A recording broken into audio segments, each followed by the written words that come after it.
c'est Pauline Epato, bienvenue dans cette série de vidéos consacrée à la maladie du foie gras. Je vous propose maintenant de parler de la biopsie du foie et on va suivre le parcours du prélèvement au bloc opératoire jusqu'à son analyse sous microscope. Avant de parler de toutes ces étapes, un petit rappel sur le pourquoi on a besoin d'avoir une biopsie du foie. Quand on suspecte une maladie du foie, pour préciser sa nature, mais également sa sévérité, ou enfin pour préciser la nature d'un nodule, c'est-à-dire d'une tumeur du foie, on peut demander la réalisation d'une biopsie du foie. Je vous rassure, c'est vraiment un tout petit morceau de foie, mais cela doit être fait dans les règles de l'art. Et j'accueille le docteur Alexandre Coffin, qui est radiologue interventionnel, qui va nous parler de la technique pour réaliser une biopsie du foie.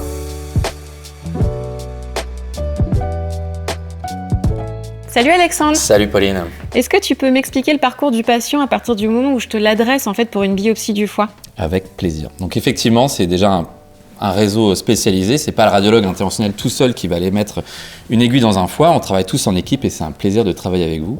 Donc une fois que le radiologue interventionnel va recevoir la demande de biopsie, il va recevoir son patient et la première chose qu'il va faire, c'est la balistique. On va regarder si la cible qui est demandée, ça peut être le foie ou un nodule dans le foie, est visible. Donc en général, le radiologue, on va commencer par faire une échographie pour vérifier est-ce que je peux aller mettre mon aiguille au bon endroit pour répondre à la question que tu te poses.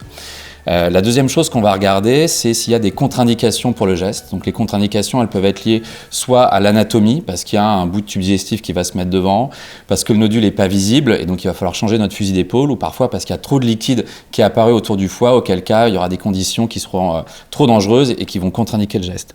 On va ensuite poser des questions aux patients pour vérifier s'il y a des contre-indications, notamment d'ordre biologique. Donc on demande aux patients de faire une prise de sang pour voir si le patient coagule bien, c'est-à-dire est-ce qu'il est capable de boucher les petits trous qu'on va faire dans son foie pour que la biopsie se passe bien. Une fois qu'on a fait tout ça, en général, on va aussi discuter avec le patient, parce que nous, on ne le connaît pas aussi bien que toi, on le voit juste une fois, donc savoir qui est-ce qu'il est, ses habitudes de vie, est-ce qu'il est tout seul à la maison, pour vraiment prendre en charge le patient dans sa globalité et vérifier qu'après la biopsie, il puisse aussi être pris en charge comme il faut. Une fois qu'on a fait tout ça, on a nos secrétaires de radiologie interventionnelle qui travaillent avec nous et on va faire un compte-rendu en expliquant aux patients exactement toutes les étapes du geste. Donc moi, en général, je fais des schémas anatomiques parce que j'aime bien dessiner. J'ai des collègues qui vont utiliser d'autres supports, mais on va vraiment expliquer aux patients pourquoi on fait la biopsie, mais ça tu leur as déjà expliqué, et comment ça se passe. Donc la première étape, ça va être de faire une anesthésie, puisqu'on ne veut pas que le patient ait un mauvais souvenir de nous. Donc on va endormir la peau, les muscles et jusqu'à la périphérie du foie. À l'intérieur du foie, il n'y a pas de nerfs, donc une fois qu'on est à l'intérieur du foie, on peut faire nos prélèvements sans que le patient se plaigne de rien. Mais tout ce qui est en superficie est sensible, comme la peau, donc le patient va être pris en charge pour que ce soit fait dans de bonnes conditions. Donc nous, on fait une anesthésie, on verra au bloc opératoire comment faire. Et il y a en plus sur la clinique un anesthésiste qui travaille avec nous pour que le patient soit vraiment dans les meilleures conditions de confort et qui fera ce qu'on appelle une diazanalgésie. Il y aura des médicaments, on appelle ça le cocktail de bienvenue, pour que le patient soit vraiment en très bonnes conditions. Il se souviendra quasiment pas de tout ce qu'on a fait, sachant que la biopsie ne dure que 10 minutes. Et vraiment, pour lui, ça ne sera pas du tout quelque chose de pénible. Donc une fois qu'on a fait notre consultation, qu'on a expliqué au patient comment se déroulait le geste, qu'on a vérifié qu'il n'y avait pas de contre-indication, soit anatomique, soit sur la prise de sang, on lui demande s'il a des questions à nous poser. On est bien sûr là pour répondre à ces questions. Et une fois qu'on a fait tout ça, en général, on l'attend au bloc opératoire à peu près une semaine après pour aller réaliser le geste. Tu as parlé donc d'une anesthésie locale, donc ça c'est la peau, l'enveloppe autour du foie, et donc d'un anesthésiste. Est-ce qu'il y a une consultation d'anesthésie alors ? Bien sûr, bien sûr. Dès le moment où il y a un anesthésiste qui rentre dans la boucle, il va vérifier auprès du patient tous les médicaments qui peuvent gêner son anesthésie. C'est-à-dire que moi, en fait, les seules choses qui vont m'intéresser, ce sont les médicaments qui font saigner, globalement. En tant que radiologue, je suis photographe, tout le reste, ça sort complètement de mon expertise. Donc l'anesthésiste va voir avec le patient s'il y a des bêta-bloquants, des médicaments contre l'hypertension, n'importe quel traitement qui pourrait interférer avec ces médicaments. Et il verra donc de façon spécialisée s'il y a d'autres médicaments qui doivent être arrêtés. D'accord.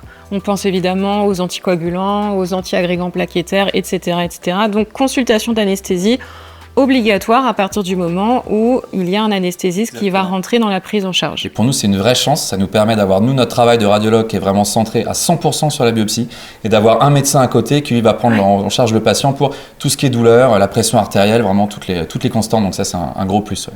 Ok. Et est-ce que tu peux nous expliquer au bloc opératoire, tu vois, les étapes vraiment de ce geste, de cette biopsie du foie ? Donc, dans un premier temps, le patient il arrive donc, dans un circuit qui est vraiment dédié, il est amené par un collègue brancardier, il va découvrir la merveilleuse salle de bal, le bloc opératoire. Donc là, il y a une infirmière qui va s'occuper de lui, plus l'anesthésiste. On va lui reposer pour la 45e 1000 fois les mêmes questions. Est-ce que c'est bien le bon patient, son nom, son prénom, ça peut leur sembler bizarre, mais c'est vraiment une garantie de la sécurité. Donc ça, il faut bien qu'ils se rendent compte qu'on est là pour que le geste se passe bien et leur identité, c'est très important. Donc on leur repose toujours les mêmes questions. Ils auront une perfusion qui va être mise en place et on va revérifier qu'ils n'ont pas d'allergie. On leur repose toujours le même schéma des questions habituelles. L'anesthésiste va s'occuper d'eux de son côté pour commencer à préparer les médicaments qui vont les soulager, les mettre en petit cocooning vraiment pour qu'ils soient comme il faut. Et nous, de notre côté, on travaille avec l'infirmière pour préparer tout notre matériel. Donc il faut savoir qu'on est dans un univers au bloc opératoire, tout le matériel est stérile. Nous, on va être déguisés comme des schtroumpfs ou des cosmonautes pour que le geste soit vraiment très très propre. Et on va travailler avec l'infirmière pour déballer tout le matériel dont on va avoir besoin. On fait ça sous contrôle échographique. Donc on va aussi habiller notre échographe de façon stérile pour pouvoir l'utiliser en direct en restant dans un univers propre. On va commencer le geste en faisant une anesthésie. On endort d'abord juste la peau, sachant que le patient est déjà un petit peu dans les vapes grâce à l'anesthésiste. Nous, on endort la peau et ensuite, sous contrôle échographique, on va endormir sous contrôle de l'imagerie, de la peau jusqu'à la capsule du foie. Toutes les zones qui vont être douloureuses, la peau, les muscles et l'enveloppe du foie vont être complètement endormies avec 2 médicaments qu'on utilise.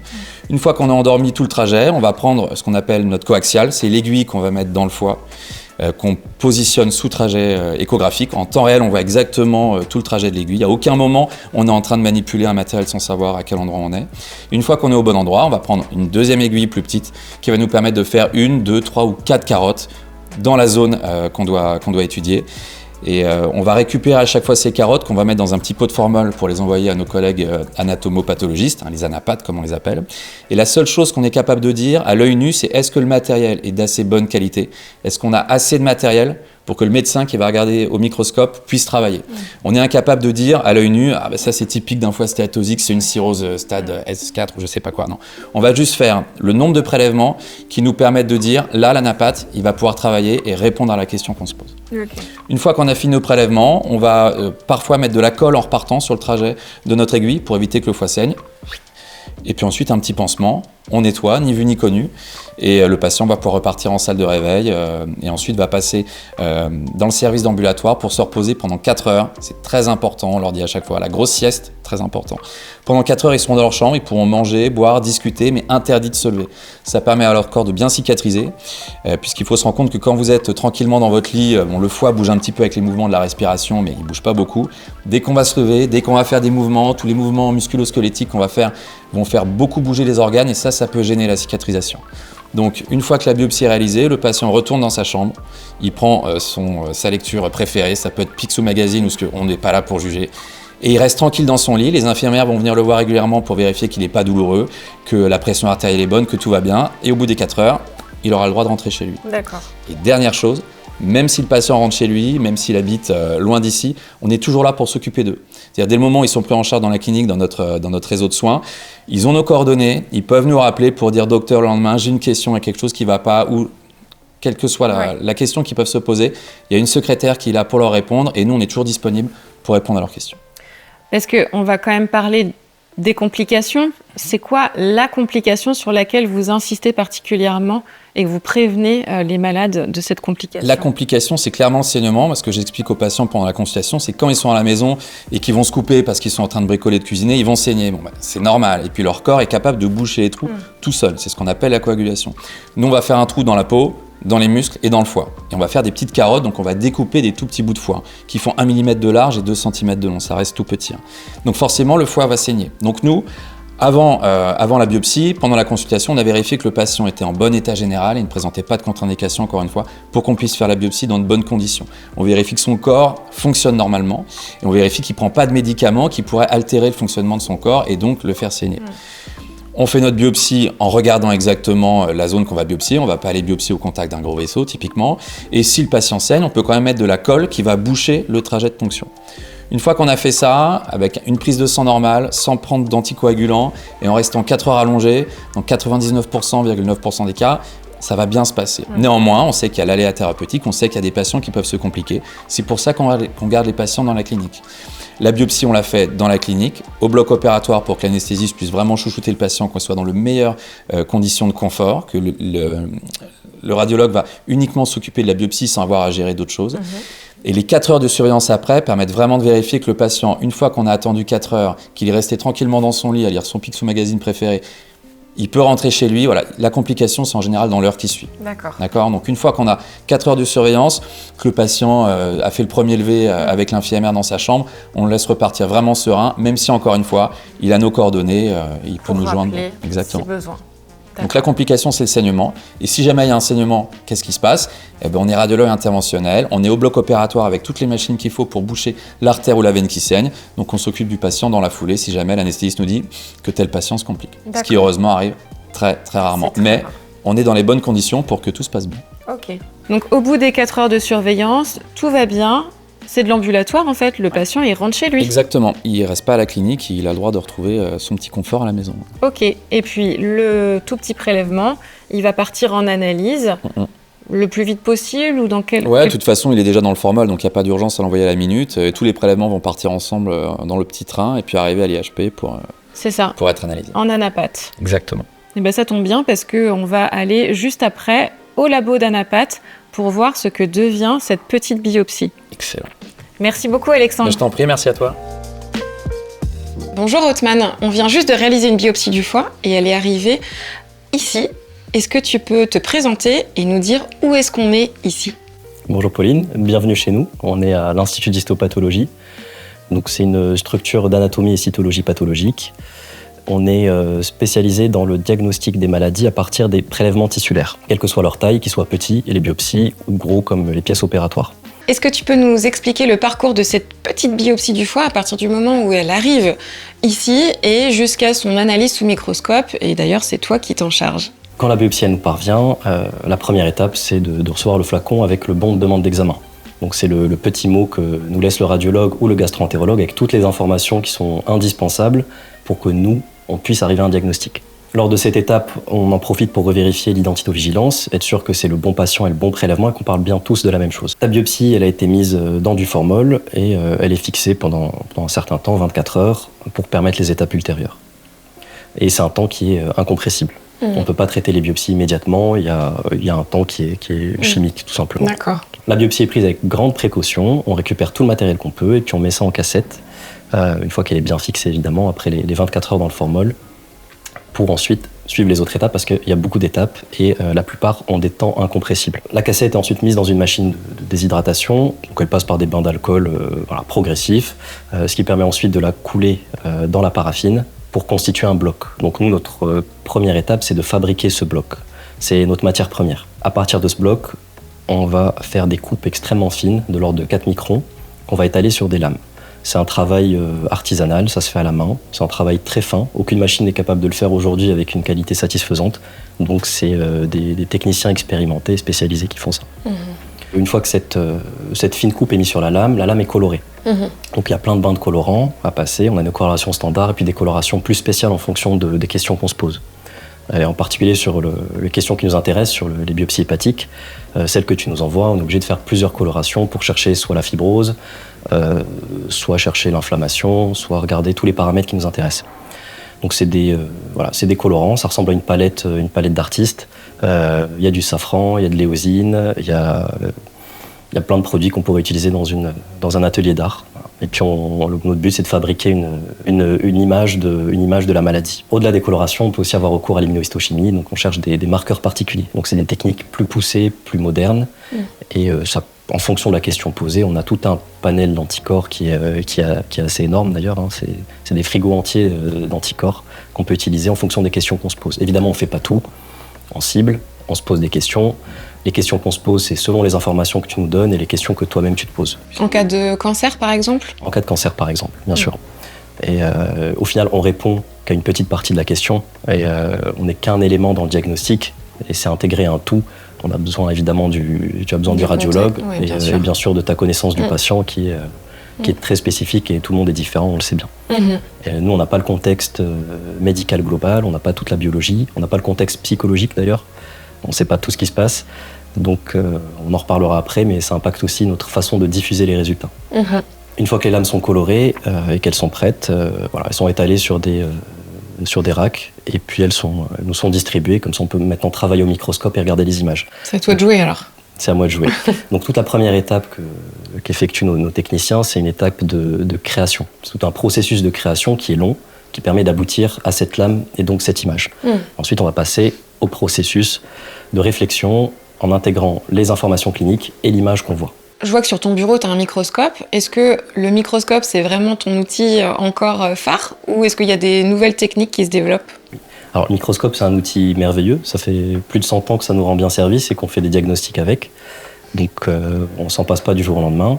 Mais aujourd'hui, se pose la question de la numérisation, puisqu'on peut scanner les images.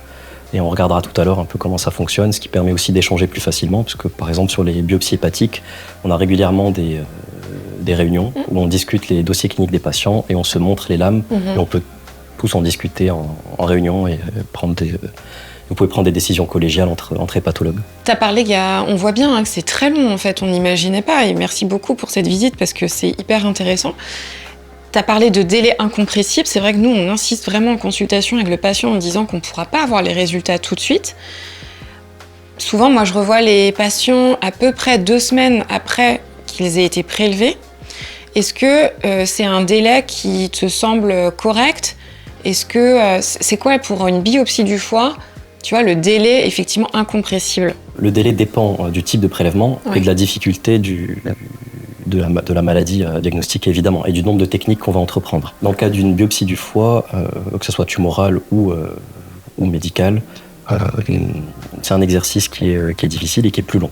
Il y a le temps incompressible technique et le temps de réflexion, lui, peut être aussi allongé. Donc c'est ça, c'est à peu près...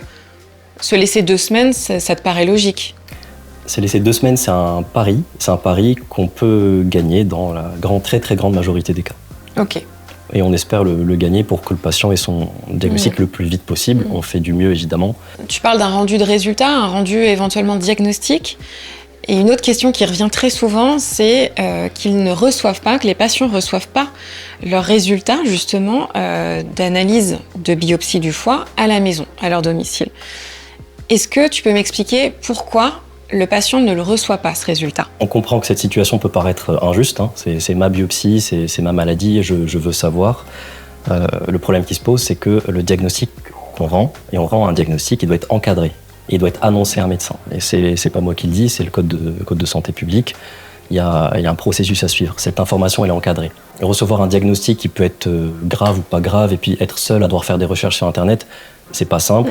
On en tire des mauvaises conclusions. On peut se mettre dans des états psychologiques qui sont pas bons non plus. Et le gastro-entérologue, les pathologues, est là pour ça. Il est là pour encadrer cette information. Tu as raison, c'est important quand on reçoit finalement le résultat. Nous, on va être là en tant que médecin pour expliquer aux patients, éventuellement d'ailleurs à la personne qui l'accompagne. Souvent, moi, c'est ce que je conseille, c'est de venir pas tout seul forcément au résultat, pour bien qu'on puisse reprendre l'histoire, faire un peu l'historique, expliquer ce qui nous a amené à nouveau à se poser la question de faire cette biopsie. Et là, on annonce le résultat et donc un diagnostic. Et puis, il ne faut pas oublier qu'il y a une prise en charge qu'on va aussi annoncer par derrière. Et ça, c'est hyper important. Notamment, je pense évidemment au cas d'un cancer. On va pouvoir ensuite annoncer ce qu'on va proposer comme traitement. Pour ne pas laisser les gens avec ce diagnostic qui peut être terrible. Et effectivement, de le recevoir à la maison, c'est... On peut être démuni, c'est sûr. Et comme on le disait tout à l'heure, ce diagnostic, on n'apporte qu'une pierre à l'édifice. L'édifice diagnostique est beaucoup plus complexe que ça. Il y a la biologie. D'ailleurs, la biologie ne rend pas de diagnostic. Elle donne des différents paramètres. Et nous, on doit essayer de rendre un diagnostic au plus près de l'image qu'on a. Et ensuite, vous intégrez tout ça avec toutes les informations qu'on n'a pas, nous, à notre échelle. Mais voilà, on apporte notre pierre à l'édifice. Ça sera pas tout. La biopsie du foie, c'est un gros élément de diagnostic, mais qu'on va intégrer avec tout ce qu'on sait du patient pour vraiment formuler lors de cette consultation de résultats d'annonce, le diagnostic en prenant tout le patient dans sa globalité avec son histoire. Ça, c'est vraiment hyper important. Merci Audeman de nous avoir accueillis à l'IHP. Merci à toi d'être venu, c'est nous rendre visite parce que je suis pas tout seul. On est 12 médecins ici, on travaille en équipe et les diagnostics sont pas toujours faciles, clairement. Et on est content d'être nombreux à pouvoir essayer de résoudre ces problèmes diagnostiques. Super. Merci à vous d'avoir regardé cette vidéo. N'hésitez pas à vous abonner et je vous dis à bientôt pour d'autres vidéos.